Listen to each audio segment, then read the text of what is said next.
I will talk about a consistent optical and electrical noise figure, work performed at Paderborn University. How can we determine noise and gain properties of an amplifier, probably an electric amplifier? We need a signal source, a bandpass filter, a power meter, and a low-pass filter so that we get a DC readout here. First, we can measure the signal power. When we apply the signal power, actually there will also be a thermal noise.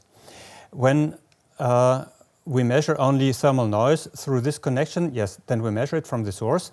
Then we insert the amplifier. This way, the signal will be amplified if present, and if we switch it off, still the noise will be amplified. If we don't have a signal, we also can heat the signal source to a higher temperature. Then it will produce more noise, and we know how much more noise it produces. So from the signal source, from simply a noisy source put at two different temperatures, we can find out the gain and the noise properties of the amplifier. That's the standard electrical measurement. Now we insert a power meter here. This low-pass filter is smaller in bandwidth than this bandpass filter, but wider than this low-pass filter. When we put this directly here to the power meter, we will square the power, so we will get the square of the mean power. And since there are still a few fluctuations here, we can cut off the mean value and we can get the variance of the power. Is the inserted extra power meter helpful? Probably not. And now this is a photodiode and we are talking about optical signals. The electrical noise figure is standardized since many decades.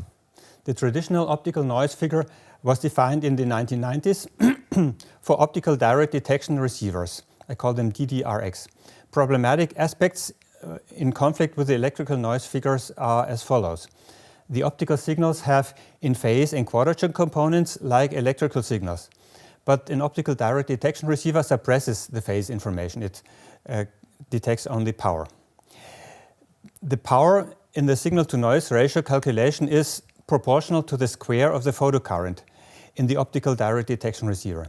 The photocurrent is proportional to optical power, and that is proportional to the square of the field amplitude. E cross H is proportional to E. Therefore, the SNR power is proportional to the fourth power of the field amplitude. That is in conflict with about 150 years of science. We know power is voltage squared divided by R, not proportional to voltage to the fourth. As a consequence of this, the noise figure of an ideal optical amplifier equals 2, whereas the noise figure of an ideal electrical amplifier equals 1. An ideal direct detection receiver for intensity modulation without optical amplifier needs 10 photoelectrons per bit for a bit error ratio of 10 to the power minus 9. You cannot build this, but if the receiver were noise-free, that would be the sensitivity. When you put there an ideal optical preamplifier, it will have 38 photoelectrons per bit. If instead of intensity modulation we use differential phase shift keying and interferometric detection, then 20 photoelectrons per bit will be the ideal receiver sensitivity without, and also 20 photoelectrons per bit with optical preamplifier.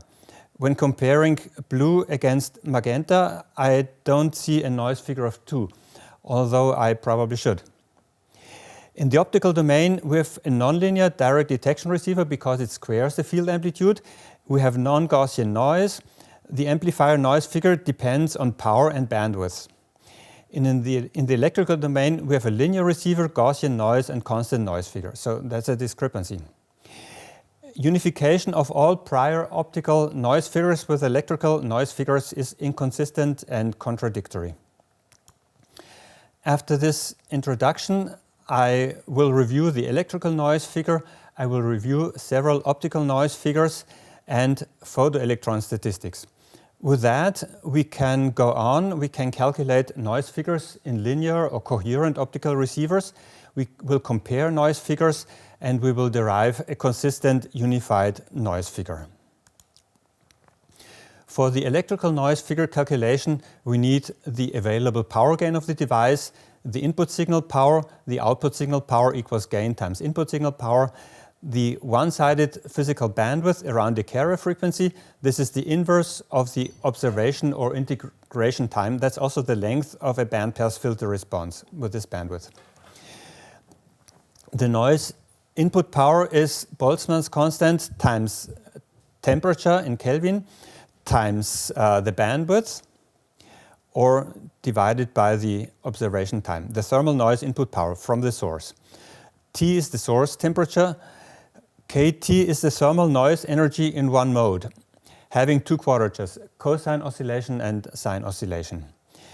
So one mode has two quadratures. The thermal noise in one quadrature is kT over 2. We will see this often in the following. The output noise power is P and out. If the amplifier were noise-free, it would simply be G times P and in, but in practice it will be larger, and the noise figure is P and out divided by G times P and in. Before we do this, we define the signal-to-noise ratio. At the input, it is input signal power divided by input noise power. I could here take the whole noise power per mode.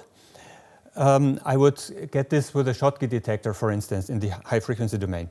But if I have a synchronous demodulation, I can cut off the quadrature noise. Then this would simply P and in over 2 would be the measured input noise. Whether I divide here by 2 or not does not play a role, because for the output signal-to-noise ratio, I will do the same. PS out is G times PS in. And then I take the quotient of input signal-to-noise ratio divided by output signal-to-noise ratio. That's the noise figure. I cancel PS in and I cancel the 2, and this is what remains. Here I have 2 available quadratures, even if I use only one. The electrical noise figure always assumes 2 available quadrature, because this is how noise powers were measured in the mid of last century. Of course, I may multiply powers by times, observation times, then I have a ratio of energies instead of powers. F minus, so the noise figure is at least equal to 1. The excess noise figure is F minus 1. I also can put here an excess noise temperature. It is that temperature at which, by which I would have to heat the source in order to have the same noise power at the output, which I would get with a noise-free amplifier. The noise added at the output is proportional to this times kT times gain. When we referred to the input, it is only this times kT. And when I normalize it with respect to the input noise, this is the relative fraction of input noise added. And I have to multiply this in a cascade. I have to divide this by the gains which occur before the amplifier. When I have the second amplifier, the noise added by the second amplifier referred to its input must be G times smaller. G is now the gain of the first amplifier. So I have to multiply each excess noise, divide each excess noise figure by the total gain which has occurred before the amplifier, and then I get the total excess noise figure. That's Friis' formula. The available gains are multiplicative, which you see here by the product symbol. Noise and gain are available in 2 quadratures with equal strengths. Okay, we've had this before. This is how you get the electrical, I give it now the index E for electrical. The electrical noise figure of an amplifier. P and out can be written as G times K times T plus excess temperature times bandwidth. The bandwidth cancels. G and K also cancels. So 1 plus excess noise temperature divided by temperature. In an electrical attenuator, we have the source, the attenuator, and then the receiver. And the source and the attenuator can, for example, be matched. So they form a new new thermal source. And this new thermal source also outputs the power kTB. So that's the output power, the noise output power of an attenuator. When I insert this P and out here, I get kTB divided by G times kTB. Therefore, the electrical noise figure of an attenuator is 1 divided by G. This is larger or equal to 1 because the power gain of an attenuator is less than 1. And using this equation, I can write the excess noise temperature. Optionally, phase-sensitive detection allows measuring power in only one quadrature. This is what I do to maximize receiver sensitivity, also to receive phase shift keying. The noise is thereby halved if it comes from a source, such a resistor or normal amplifier, which generates noise in two quadratures. The powers, signal, noise, and both must be measurable, at least in principle, with a simple two-quadrature asynchronous power detector. This could be a thermal detector, so the electrical wave is absorbed and you check the you check the temperature change of the absorption material, or it can be a Schottky diode, which has essentially a quadratic characteristic for low voltages. All this is implied for F electrical measurement.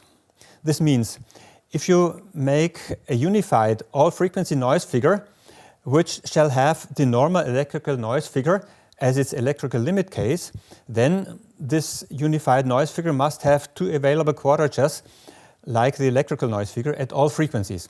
The noise figure cannot change its number of quadratures from low to high frequencies, because that would be a change of structure. You would be talking about a different thing. How can we measure electrical powers? Asynchronous electrical powers, asynchronous measurement in the carrier or radio frequency domain yields the total power in two quadratures. I can also do this by down conversion. Here I have a signal cosine proportional to cosine of omega t plus phi. I put it into a first and to a second mixer. They are driven by cosine and sine signals. The low-pass components of the products are proportional to cosine phi and sine phi. When I square this and that, I get something which is proportional to the square of the amplitude here. If I leave out one of the mixers and of course also the adder, then I have a synchronous demodulation and I measure the noise only in one quadrature. For phi equals 0, I will measure maximum noise. If a down conversion receiver is a heterodyne receiver, it needs an image rejection filter. Otherwise, I would mix into my baseband also the power from the image frequency. And I would have doubled noise power spectral density. The noise figure measurement is transparent to frequency up and down conversion. We remember the noise figure is the SNR degradation factor. We need two available quadratures, at least this is what everyone assumes, unless you say something else. The system is linear. Powers are therefore proportional to squares of amplitudes. All this should hold for all frequencies if you talk about noise figures at other frequencies. Hopefully, you will also have Gaussian noise and an ideal noise figure equal to 1. In optical amplifiers, we have a power change versus time, which is a stimulated emission factor A. So this is how the power changes versus time. If we have only absorption, then we have minus B. B is the absorption coefficient. If you have both together, then the gain, which is obtained during a time t, is e to the power a minus b times t. T is the time which the signal needs to go through an amplifier. And if the amplifier has the length z, then we can replace t by z divided by the group velocity. Here is noise power times observation time. That's an energy. This is mi times photon energy, HF. This is how many photons would need to be added at the amplifier output if we were able to make the amplifier noise-free. And when you express mi by g times mi tilde, then mi tilde is the equivalent number of noise photons per mode, which you would have to bring in at the input if you were able to make the amplifier noise-free. And this mi equals spontaneous emission factor times gain minus 1, power gain minus 1. That's the added noise energy per mode. I can say, yeah, the noise energy in one independent in-phase and quadrature carrier sample, or joule of energy per seconds of observation time and hertz of bandwidth. If the observation time times bandwidth is larger than 1, then this is like adding several modes, and you get here a correspondingly higher result. The spontaneous emission factor is stimulated emission factor divided by stimulated emission factor minus absorption factor. Ideally, A is very large and B is negligible, so this quotient is 1. That's the lowest spontaneous emission factor you can get. Ideally, in reality, you get fairly close to 1. I'd say 1.2 or so is not uncommon in erbium doped fiber amplifiers. Mi at output or mi tilde at input is the expectation value of equivalent noise photons per mode, which you need to consider the amplifier as noise-free. According to the wave aspect, during electromagnetic wave propagation, no photons exist. And the particle aspect says generation and detection of light occurs with quantized energy and can be explained by photons, not waves. When I talk about photons in this talk, they don't exist except during their absorption or emission. I'm not always exact in my language. The traditional optical noise figure was defined by Emmanuel de Survire in the 1990s, and it was denoted photon number fluctuation by the electrical noise figure pioneer Hermann Haus. This SNR Pnf this means expectation value of the photon number squared divided by the variance. The photon number is proportional to the photocurrent, that's proportional to the optical power P. P is E cross H. H is proportional to E. When we take complex quantities, photon number is proportional to E magnitude squared. So a squarer is being built into the signal path, which becomes nonlinear. The SNR power square taken once more to the square is the fourth power. In this equation below, I consider spontaneous beat noise, which depends on power and bandwidth. I explain you now these equations. In a Poisson photon distribution results if you attenuate any signal sufficiently. So that's a kind of natural distribution of photoelectrons when you detect this signal. The expectation value is expectation value of n. Its square, which I need, is here. And the variance of a Poisson distribution equals its mean value. So this quotient is simply expectation value of n. When you have an optical amplifier, then with a power gain of n, then instead of n, you need g times expectation value of n. So g squared times n expectation value squared. You also have this variance, which is multiplied by g. But due to the optical amplifier, you have here a beat noise between the signal, which is here, and the spontaneous power, which is here, times 2 because you have a mixed term when adding, because you add fields and then take the square. And there is a mixing of spontaneous noise with spontaneous noise. Normally, so all this depends on power.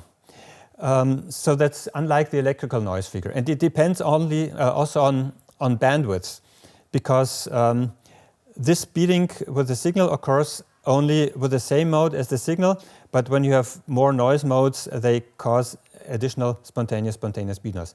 This is not Gaussian, this one is Gaussian. Normally, one says n approaches infinity, and then I neglect this. Yeah. Important thing is 2 optical quadratures are mapped in only one electrical quadrature, so something is missing, the phase information. The minimum noise figure equals to 2. I can see this from here. With large gain. If the gain approaches infinity, I simplify this. I cancel G and N an expectation value. So I arrive and I take the quotient with the input signal to noise ratio, then the other n expectation value disappears. Okay, I get this expression. This is 1 over g here, and 2 times my tilde. My tilde is NSP times 1 minus 1 over g. If g approaches infinity, then we have NSP times 2 times NSP times, which is 1, times 1 minus 1 over g. So 2 times 1 times this divided by g is also 1. So we get a noise figure of 2 as a minimum. This is very widely used. Since decades, it is measured in an optical direct detection receiver, but today's standard in applications where optical amplifier noise matters are coherent optical in-phase and quadrature receivers. Let us check whether my statement that photon exists only during that no photons exist during transmission, whether this is correct. Let us assume photons exist during transmission. Then this would also hold for this amplifier if somehow we could make NSP equal to 0.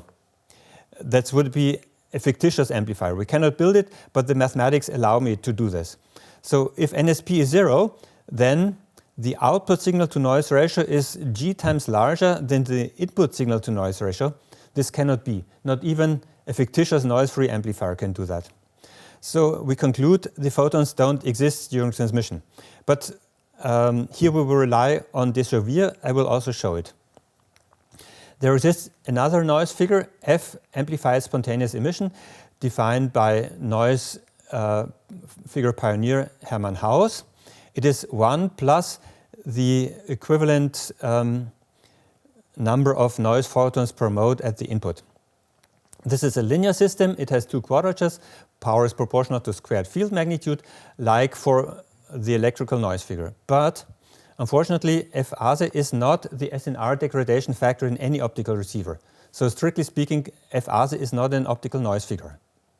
F Ase is larger or equal to 2 for amplifiers with high gain, because in that case my tilde becomes 1. Due to the noise figure confusion, I have initially used in my lectures at Paderborn University only my tilde. After this was defined, I have used this as a noise figure. But that doesn't make sense, because my tilde is not the SNR degradation factor. 1 plus my tilde is not the SNR degradation factor.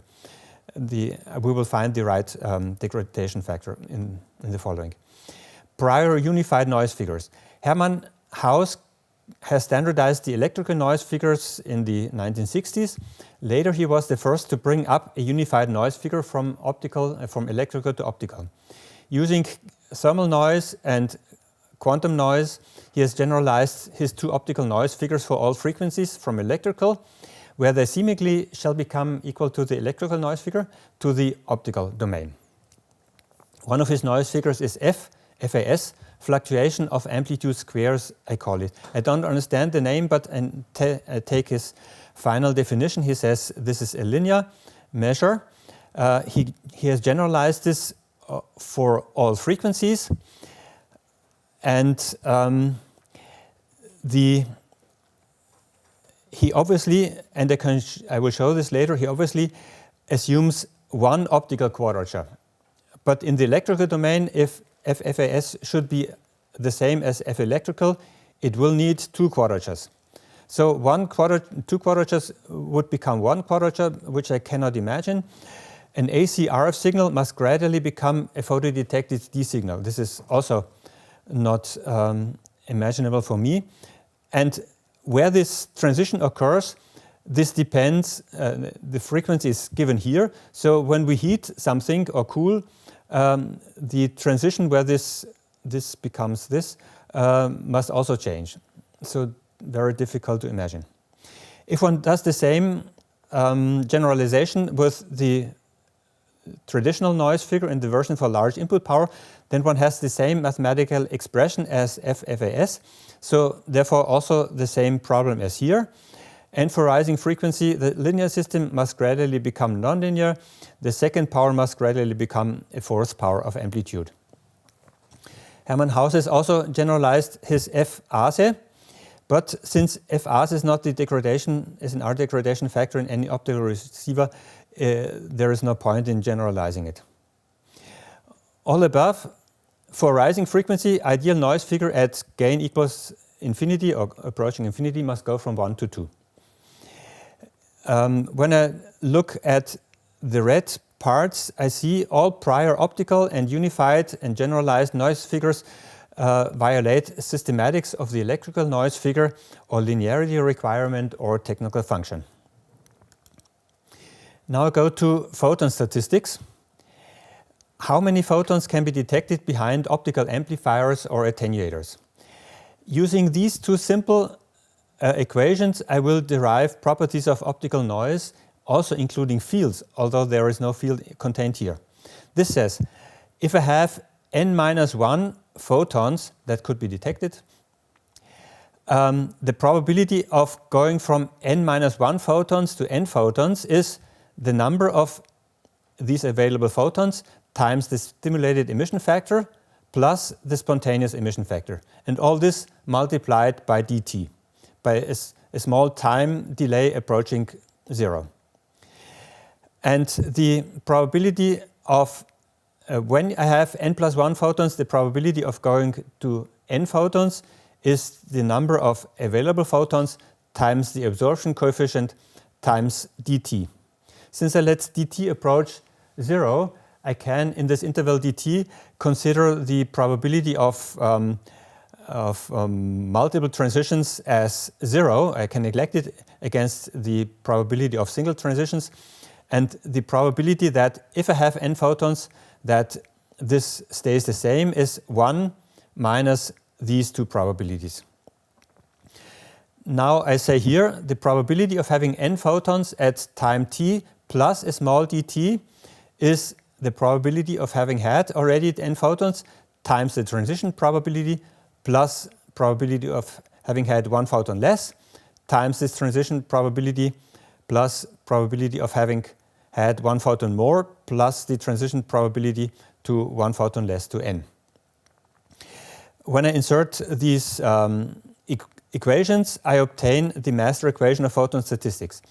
A differential equation, here's change of probability of having n photons versus time, given as a function of having various photon numbers at time. So that's the change versus time. A simple solution is obtained if there is no stimulated emission, no spontaneous emission. Then I obtain a Poisson distribution for the photon number. My 0 is the expectation value, and that's the probability of having n photons. Importantly, the expectation value changes over time. It decays with the absorption constant. So not very surprising, the signal goes through the amplifier. As time increases, the expectation value gets smaller. A Poisson distribution always stays a Poisson distribution, and other distributions become closer to a Poisson distribution if there is attenuation only. What is the moment generating function? I take the expectation value, these are these angled brackets in my case, the expectation value of e to the power minus Laplace variable times n. In the case of a discrete variable, or for a continuous variable x, I take the expectation value of that. Expectation value means I take this thing, e to the power minus Sn, multiplied by the probability of having n photons, and I sum this up. Of course, we don't have negative photon numbers, so we could start at n equals 0. And in the continuous case, it is similar. I can invert. This looks like a Laplace transform. I can, or this like a Z transform. I can invert this by inverse Laplace or Z transform. When I take the moment generating function and differentiate it with respect to the Laplace variable, then here's no S, but here the differentiation gives me the same thing, but multiplied by minus x. When I do this k times, I get this expression multiplied by this factor times minus x to the power k. I simply have to get rid of the minus sign and of this exponential by setting s equals 0. Then I have the kth moment of the random variable. That's why it's called moment generating function. When I add statistically independent random variables, I have to convolve their probability density functions according to the laws of Fourier and Laplace transform. I can just as well multiply the moment generating functions. The moment generating function will now be applied to both sides of the master equation of photon statistics. And when I do this, I arrive after sorting the terms at this. Here we have the moment generating function at time t. It is multiplied by something. Here with its change versus time. And here is another term. Here with the differentiation of the moment generating function with respect to s. That's directly derived from the master equation of photon statistics. The solution of this is at time t, my moment generating function is the moment generating function at time 0, so at the input of the amplifier. But the expression e to the power minus s must be replaced by this more complicated thing. And also I have to multiply by this factor. Then by back transform I can obtain the probability density function or discrete probabilities at the output. The power gain is, we know this already, number of modes is C divided by A. So if I have more modes, then I have spontaneous emission in more modes. And this makes things worse due to this n. Spontaneous emission factor, we also know it, and noise photon number per mode at the output. When I have no input signal, then this moment generating function occurs, and this corresponds to a central negative binomial noise binomial distribution. When I have a Poisson signal at the input of the amplifier, then a non-central negative binomial or Laguerre distribution results. With this more complicated expression, it is more informative to look at the moment generating function. Here, when I put the signal my 0 to 0, then I get this expression. And when I put the noise my to 0, then I get this, and this is the moment generating function of a Poisson distribution. This can be easily calculated. Okay, that's the general case. And it stays also like this if you cascade several amplifiers.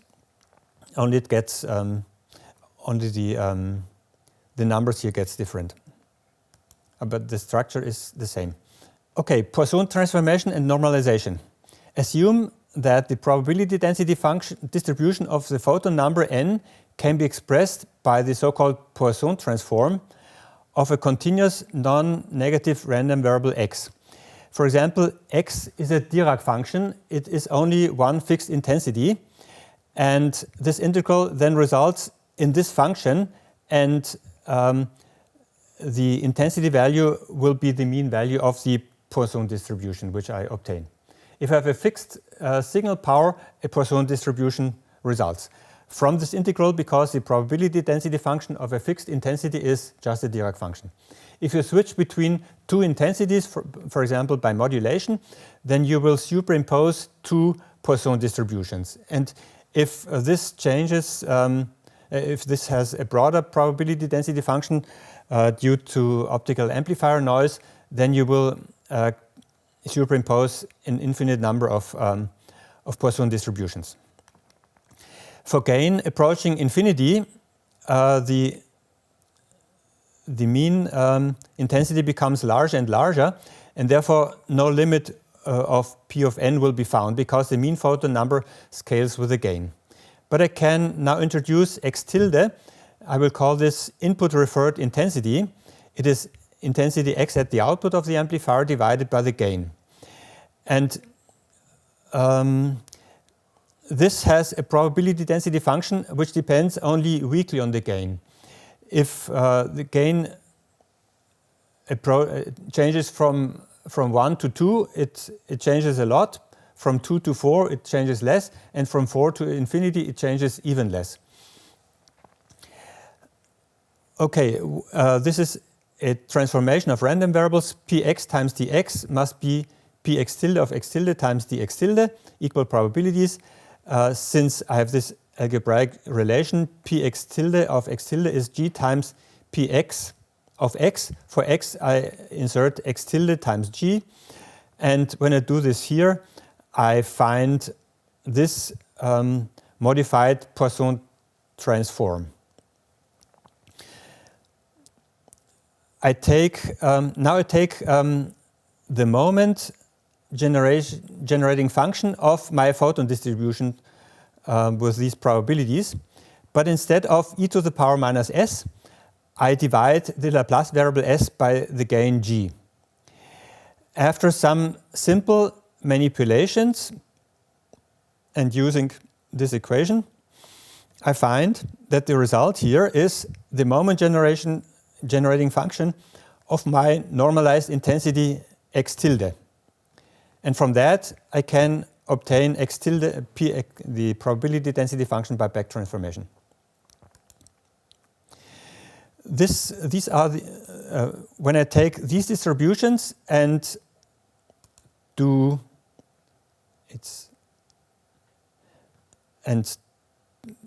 take the moment generating function, then I take the limit of g approaching infinity with s replaced by s divided by g.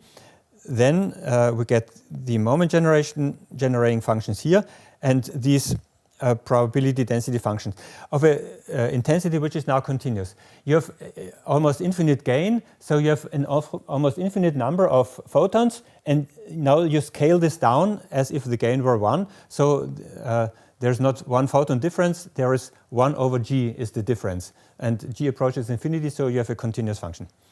Okay, the constant, the Poisson distribution becomes constant intensity with this expectation value, and the negative binomial distributions become chi-squared distributions.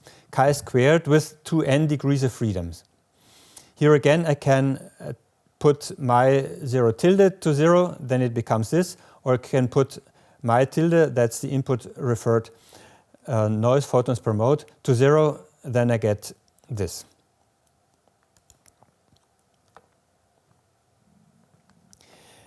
I've taken these distributions, I've taken their moment generating functions, I've replaced s by s divided by g, taken the limit g approaching infinity.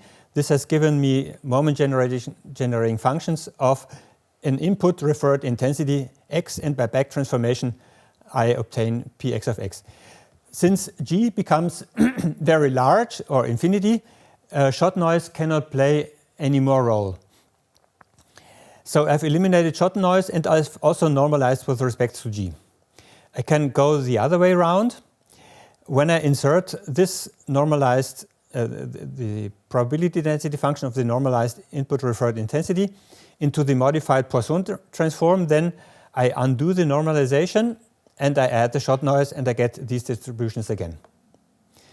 Okay, we keep this in mind and now go to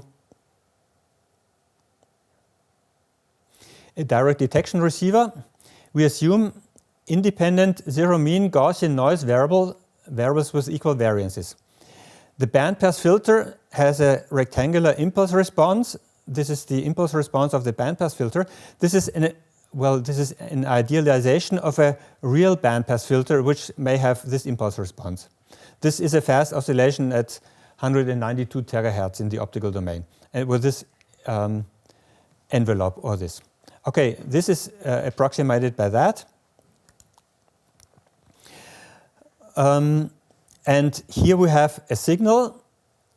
This is noise in phase with the signal and noise in quadrature, so 90-degree phase shift, because all this is multiplied by e to the power j omega t. And all this has one polarization. We have also an orthogonal polarization. These E1, E2 are Jones vectors which are normalized to length 1, so field vectors. Here we have noise in phase and in quadrature and no signal. The photocurrent is proportional to the squared magnitude of the power, and this disappears. There's no interference between this and that, and the total result is real part squared plus imaginary part squared plus this real part squared plus imaginary part squared. I will now sum up capital M of these. My actual receiver may have, after the bandpass filter, we've talked about that, then photodetector, then a low-pass filter. The low-pass filter may have an impulse response which looks like this. I idealize this now as being no low-pass filter, but having capital M Dirac pulses with approximately the same total length. And this means I will sum up capital M samples of this. And these samples are independent because the impulse response length of the bandpass filter has exactly this separation, or is not larger. Therefore, they are independent. So I'm adding capital M independent samples of this. Each of them has 4 noise variables. This means I have 4 m degrees of freedom. 2 of them corresponds to 1 mode. So we have 2 n degrees of freedom. N is the number of modes. And in this case, we have 2 polarizations.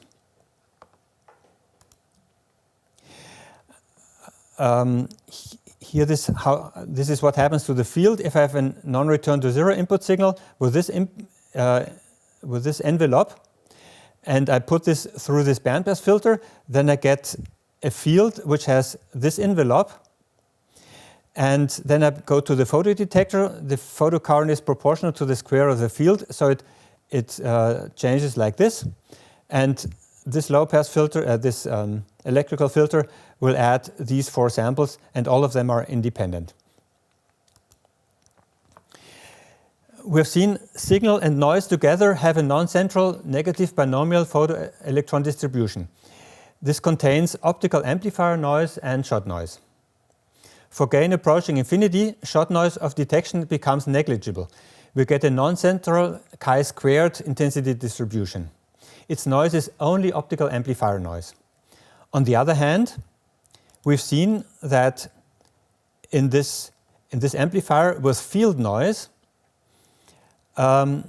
we also we get this distribution, and this is a chi-squared distribution.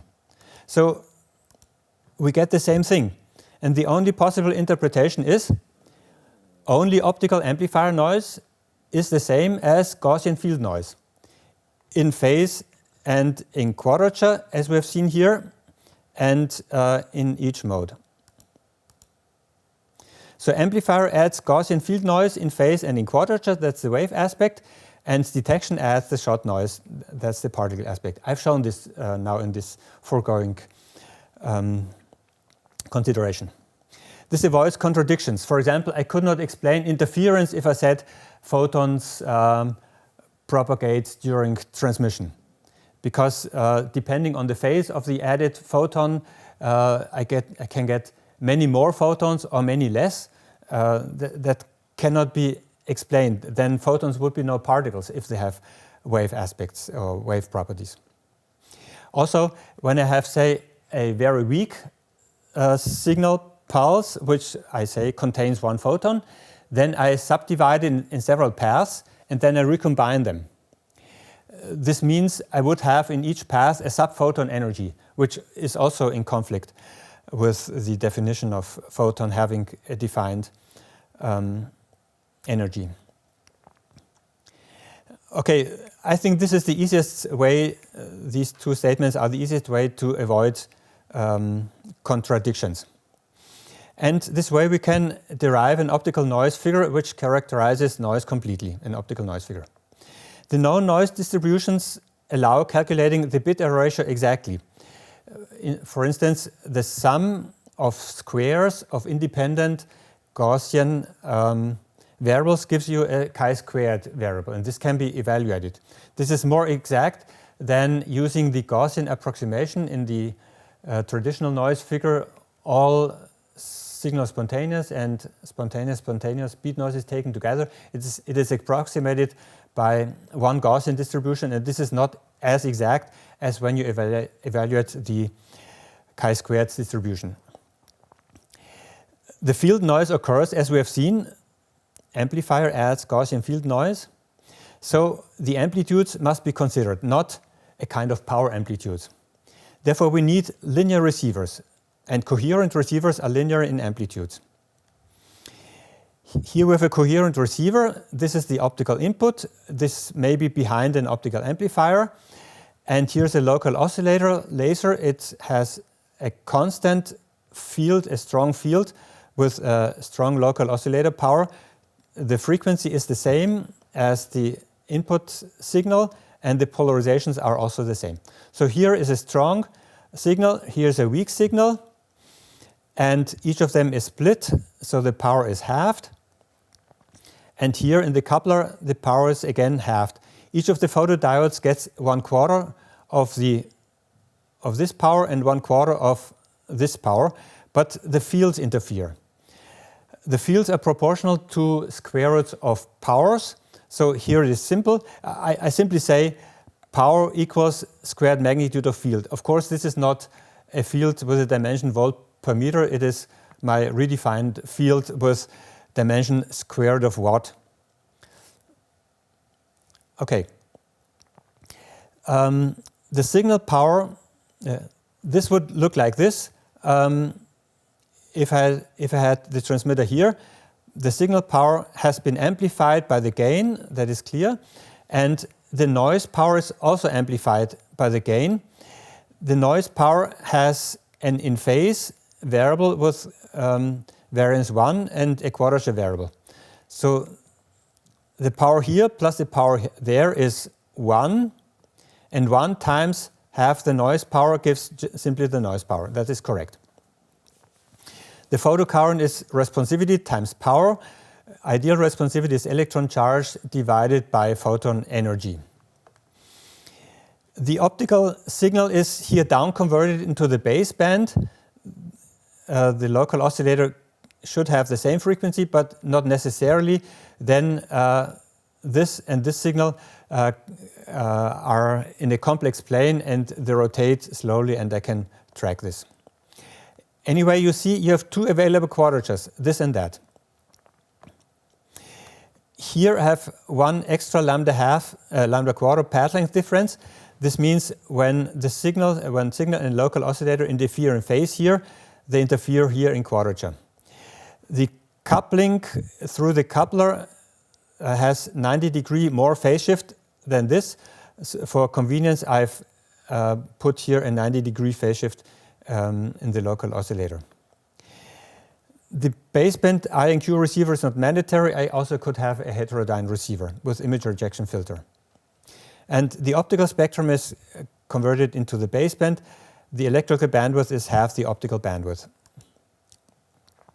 Now we calculate the photocurrents. Here we have the field is divided by square root of 2.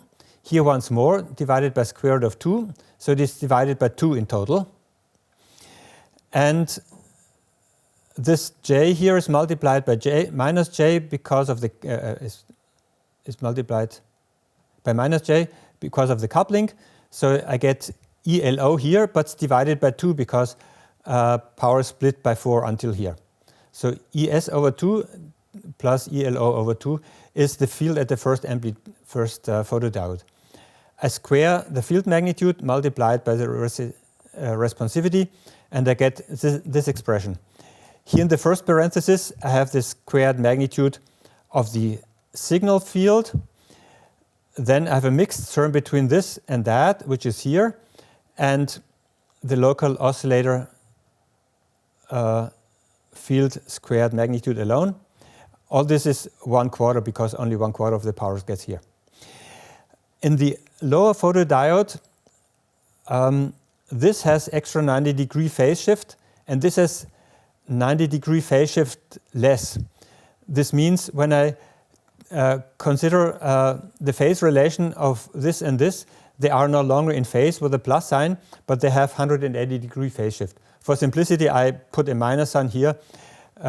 In reality, they would be multiplied by j also. But when I take the squared magnitude, this cancels.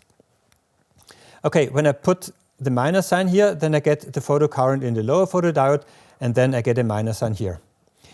In the lower receiver branch, I have the extra 90-degree phase shift. So instead of ELO, I have JELO, and therefore I get the same result for ES over 2 squared magnitude, but the interference term, the interference does not occur between local oscillator and the in-phase term, square root of PS plus V1 plus this square root, which we have here, but it occurs with the quadrature term, simply V2. And you see there is a mixed term, these are mixed terms, therefore there's a factor of 2. Okay, I now take here the difference, then everything disappears except the mixed terms. I have here the two mixed terms. Before I take the sum, I notice that PLO is large, here and here and here and here. So I can neglect these terms for PLO approaching infinity. Then I sum the two currents, the mixed terms cancel, and only this term remains. Half the power is absorbed in total at these two photodiodes, and the other half of the local oscillator power is absorbed there. I keep these expressions and I go on. Here I subtract two random variables which contain shot noise, but they are statistically independent, so the result is the same as if I added them. Therefore, the shot noise in this difference is the same as the shot noise in the sum. And that is given by 2 times electron charge times the sum current. And we know the noise power, it is my tilde times HF times the optical bandwidth.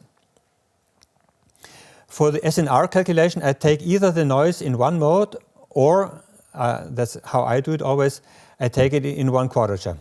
So signal to noise ratio is the squared magnitude of this, but I take only the wanted signal. So squared magnitude of R times square root of PS times square root of G times PLO gives me R squared PLO G PS. And the noise of the difference current is R,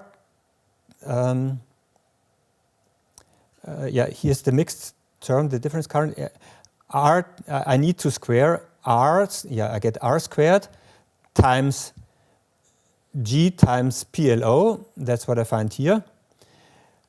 V1 squared has the expectation value 1, so this disappears, but I get a multiplication by Pn over 2. Pn over 2 is my tilde HF BO divided by 2. That's here.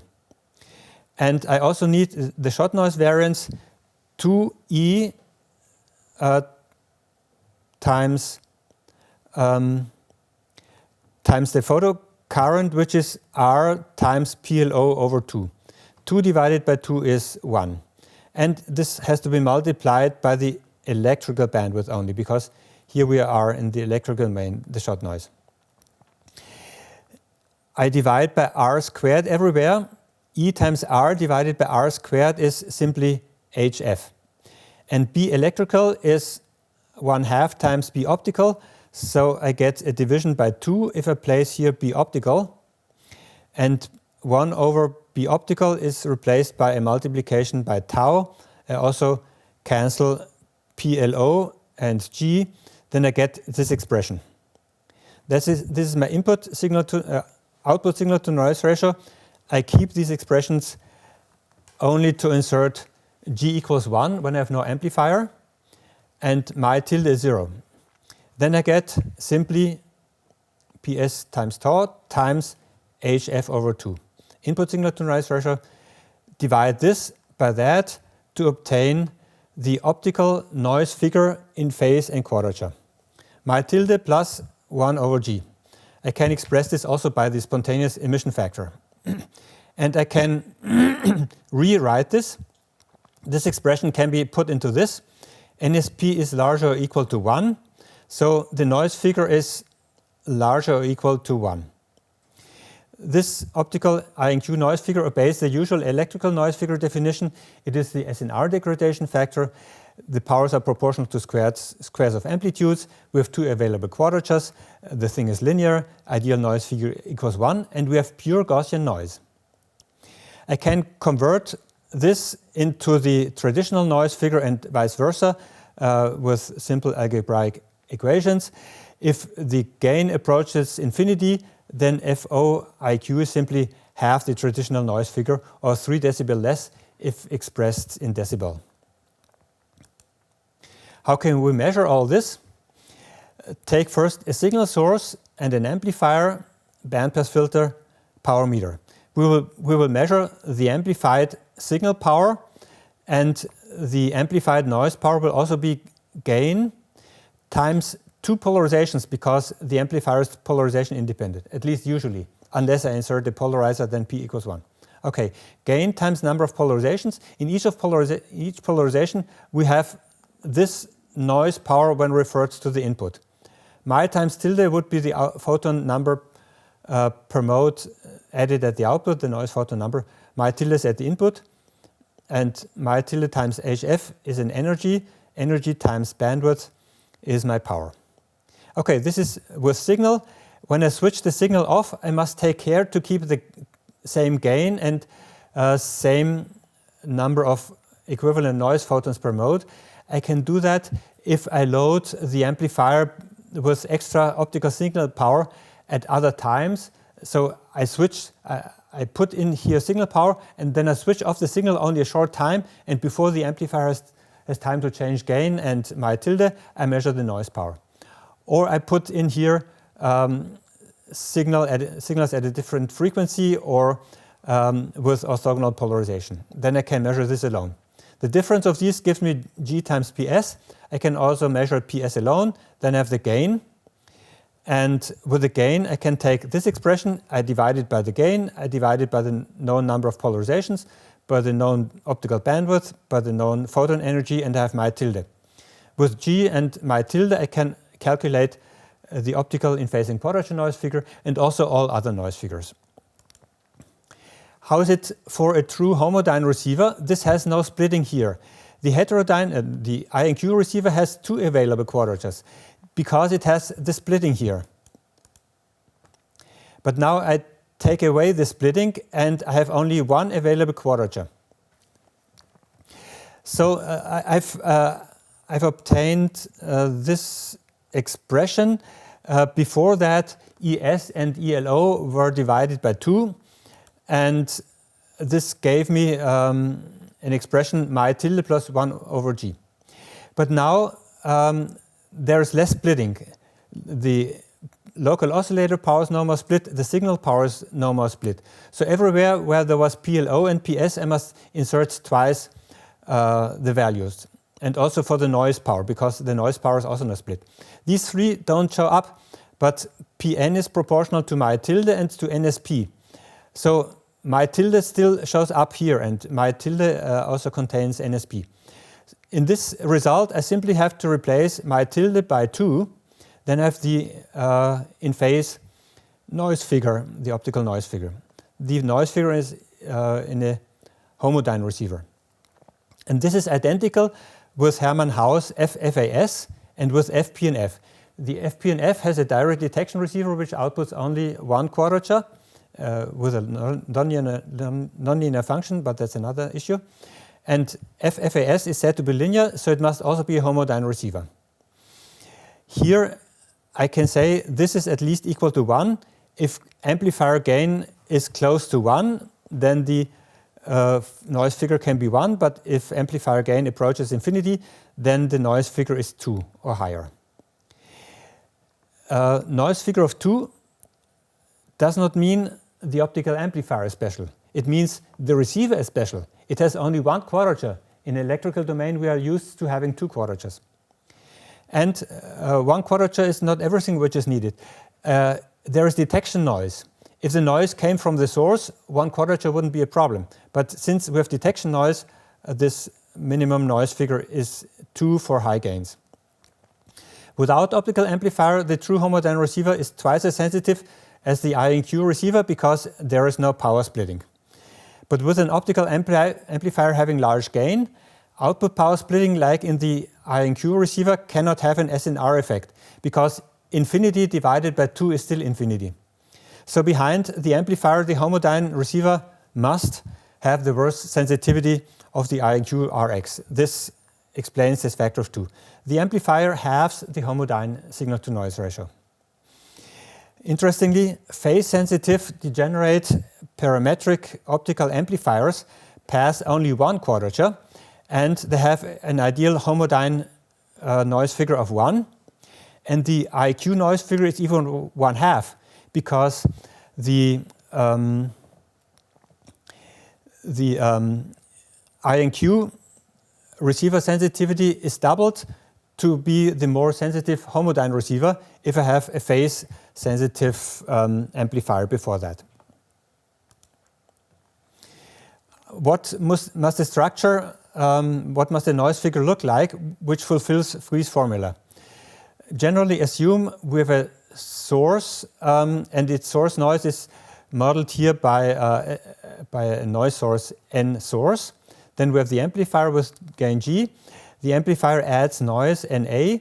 Of course, it adds it here internally, but we model it as added at the output. And there is detection noise ND. Source noise can be proportional to thermal noise. Detection noise can be proportional to shot noise, but we are not limited to that. The signal-to-noise ratio at the input, so when there is no amplifier and no amplifier noise, that is simply signal power divided by source noise plus detection noise. With amplifier, the signal power is multiplied by G, so G times PS. The source noise power is also multiplied by G, and amplifier and detection added powers are added. When I take the quotient of this divided by that, I get the noise figure, and I can write it this way. A is the fraction of source noise divided by source noise plus detection noise, a source noise fraction. 1 minus A is the detection noise fraction, and this is divided by G because the detection noise fraction is the influence of this compared to the total noise of these two. And when I refer this to the input, then this will be multiplied by G. Also, the amplifier noise, as you can see here, it is divided by G when I refer it to the input. And this is how a noise figure must look if it is to fulfill Friis' formula. I show it as follows. Instead of one amplifier, I insert two amplifiers, and each of them has a certain gain and a certain added noise. So I cascade two of these. And then I see the signal power is multiplied by the first gain, by the second gain. The source noise is also multiplied by the two gains. The detection noise stays unchanged. The amplifier noise of the second amplifier is also added only at the end. It stays unchanged. But the output noise of the first amplifier is multiplied by the gain of the second amplifier. The noise figure is now this, and with a little bit of algebra, I can show f minus 1 is f1 minus 1 plus f2 minus 1 divided by g1. In other words, added noise by the second amplifier when referred to the input of the first amplifier has to be multiplied, has to be divided by the gain. I can do a complete induction and then I verify Friis' formula. So any noise figure which can be written in this form fulfills Friis' equations. And it holds for all noise figures we have seen so far for the electrical, where A equals 1 because we have only source noise and no detection noise. It also holds for FASE, but here it holds wrongly because in reality there is no optical source noise, there's only detection noise. And it holds for the traditional noise figure, which is Hermann Haus FAS, which is my optical homodyne noise figure, and it holds for our optical in-phasing quadrature noise figure. There is A equals 0, no thermal noise, and we have the term 1 minus 0 is 1 divided by G plus something. This is what we had here. 1 divided by G plus something. Or here 1 divided by G plus something. This is fulfilled by our noise figures. What do they look like? Here I have two quadratures, like in the electrical domain. An ideal amplifier with NSP equals 1 has 1 minus 1 over G plus 1 over G. So this gives the noise figure 1, or when expressed in decibel, it is 0 decibel. Fpnf for NSP equals 1 changes like this. Also Fase changes like this as a function of gain when NSP equals 1. When NSP is larger than 1, here we see a 3 dB difference. This is what I told you already. Between this and this we have 3 dB difference, and also to that one, when gain is large. When NSP is larger, so when the amplifier is not as ideal, then I still maintain in the limit a 3 dB difference between the traditional noise figure and our noise figure. The problem here is it has only one quadrature, and the problem here is that it wrongly assumes source noise, so only the optical I&Q noise figure behaves like the electrical noise figure. It is 1 for the amplifier with NSP equals 1 and 1 over G for the attenuator. For this Fase, the electrical attenuator has a noise figure of 0 decibel. That's different. But as I said, this does not describe the SNR degradation factor in any optical receiver.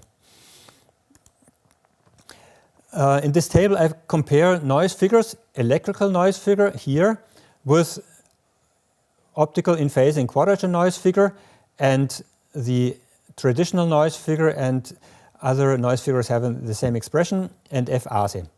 And you see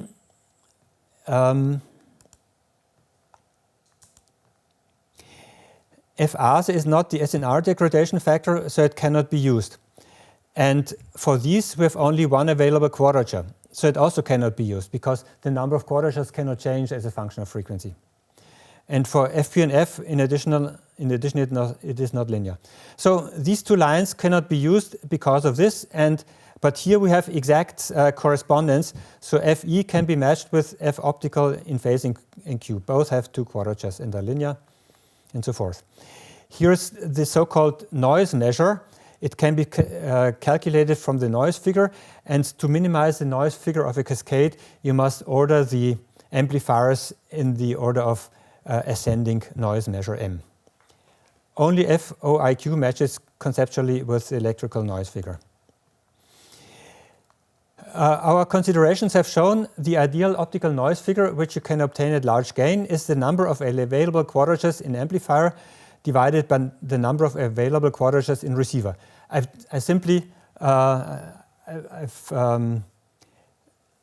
made two derivations, and for the phase-sensitive amplifier, you had to believe it. In all cases, this was the result of the ideal noise figure. So the common answer to the question, what is the ideal optical amplifier noise figure? The common answer since the 1919 was the noise figure, ideal noise figure is 2. It's for a phase-insensitive amplifier and direct detection, which has one quadrature. One quadrature, two quadratures. Amplifiers, receivers. Other cases are considered as special. But why shouldn't I consider this as normal? A phase-sensitive amplifier increases the sensitivity of the in-phase and quadrature receiver by a factor of 2, so it has a noise figure of 1/2. With the same logic as calling this the normal noise figure, I could call this the normal ideal noise figure. Of course, it makes most sense to compare equal number of quadratures in amplifiers and receivers. Let's look at the phase-sensitive amplifier and the homodyne receivers. Both of them need a phase reference, which make them more difficult than standard implementations. The optical in-phase noise figure obtained for this case is 1. The same noise figure is obtained in a direct detection receiver with a phase-sensitive preamplifier, but the question is whether I can call Fpnf a noise figure since there is a nonlinearity. Here we have the case of two quadratures, a phase-insensitive amplifier and an I&Q receivers, or heterodyne with image rejection. In this case, we have seen the optical I&Q noise figure can reach the lowest value of 1. And this is also exactly the same as we're doing in the electrical domain when we talk about F electrical. We always assume a phase-insensitive electrical amplifier and a phase-insensitive power detection, for example, by thermal detectors. At least this must be possible. So this is by far most frequent electrically anyway, but also optically, since today I&Q receivers are common in optical amplifier links. Can there be two noise figures for the same scenario? Well, I cannot say one noise figure definition is for electrical detectors and another is for quantum detectors, for photodiodes, because one day one might be able to build both detector types for the same frequency, maybe in the low terahertz region. This would oppose unequal noise figures for the same usage of the same amplifier at the same frequency. The noise figure must be detector independent. Also the electrical noise figure, there you can put, after sufficient preamplification, a thermal power detector, or you can put a Schottky diode power detector. They both give the same noise figure. The noise figure must be detector independent. What is a noise figure? Well, when you say noise figure, I would say all electrical engineers say when we talk about the electrical noise figure, it must be F electrical. And when I say noise figure, then someone who knows the electrical noise figure assumes something which behaves like it. So it must be the SNR degradation factor in a linear system with two quadratures, and preferably with Gaussian noise. Therefore, the only optical noise figure which seems to be allowed to carry this name is FOIQ, because it is the only which has two quadratures, which is the SNR degradation factor, and which is linear. To avoid misinterpretation, the traditional noise figure could be called high power optical direct detection noise figure or similar. This homodyne noise figure, or it could be called optical one quadrature or in phase or homodyne noise figure. It is equal in mathematical expression to these two. Indeed, I've combined it. Since we have source noise in the electrical domain, the in phase noise figure of in the electrical domain is the same as the usual electrical noise figure.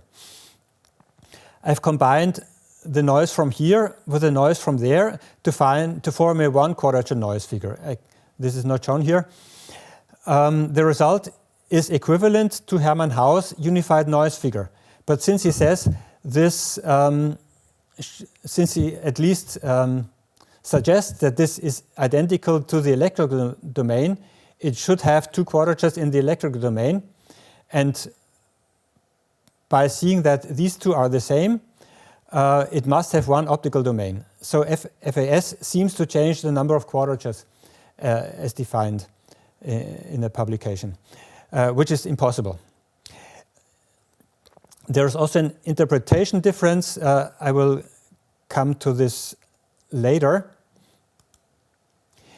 Now here are block diagrams. I have thermal noise with a noiseless source, a noisy amplifier with thermal excess noise and optical amplifier noise, and the detector, which is noiseless but has shot noise.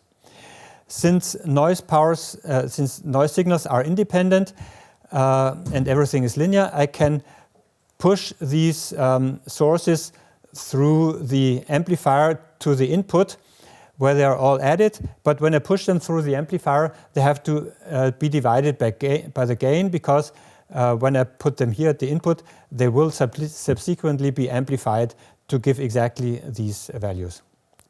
So this is how my signal block diagram looks. For a noiseless attenuator, this is my thermal noise, and this in total looks like KT over G and HF over G. This will give me a noise figure of 1 over g. So all of these are in phase and quadrature. I've shown noises per mode. I can evaluate instead noises per quadrature, but it is important that I have two quadratures available.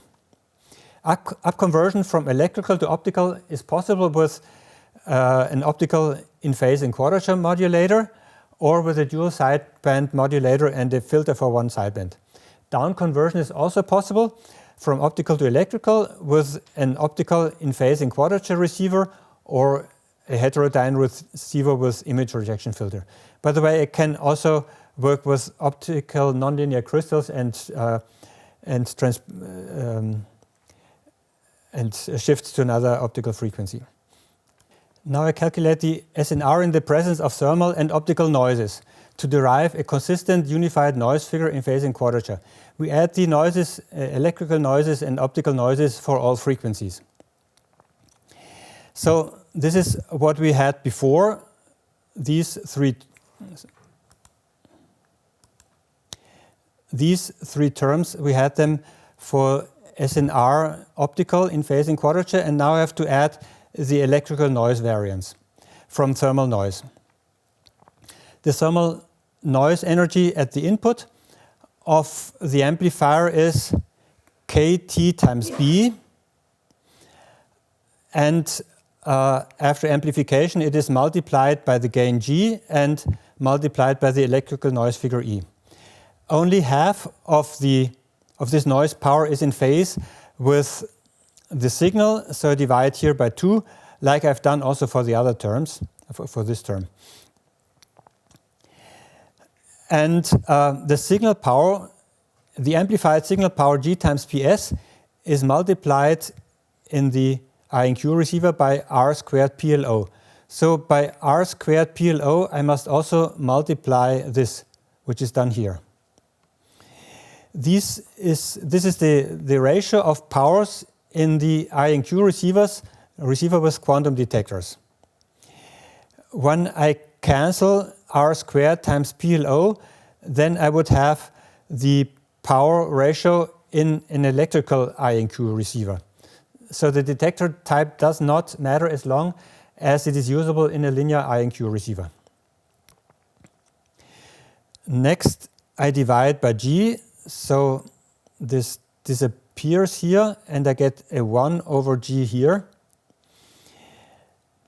And B electrical is again multiplied, replaced by B optical divided by 2. Then B optical in the three terms can be replaced by 1 over tau. Then I have this expression. Here we get F electrical, and here we get my tilde plus 1 over G. That's what we get. Here we have thermal source noise, thermal amplifier noise, spontaneous emission in the amplifier, and shot noise in the amplifier. I keep these expressions here, and now I evaluate this without amplifier. Excess noise temperature is 0. My tilde is also 0. Gain equals 1. Then I have this. Now I divide this by that, and I get two expressions for the in phase and quadrature noise figure. We have two available quadratures. The system is linear. We have pure Gaussian noises, and it fulfills Friis equations because I can put this into this form. Here we have the fraction of source noise power. When kT approaches 0, or when HF approaches infinity, so in the optical domain, A is 0, and this approaches the optical I&Q noise figure, which is simply my tilde plus 1 over G. And if frequency is small, then kT divided by kT is 1, and this simply becomes the electrical noise figure.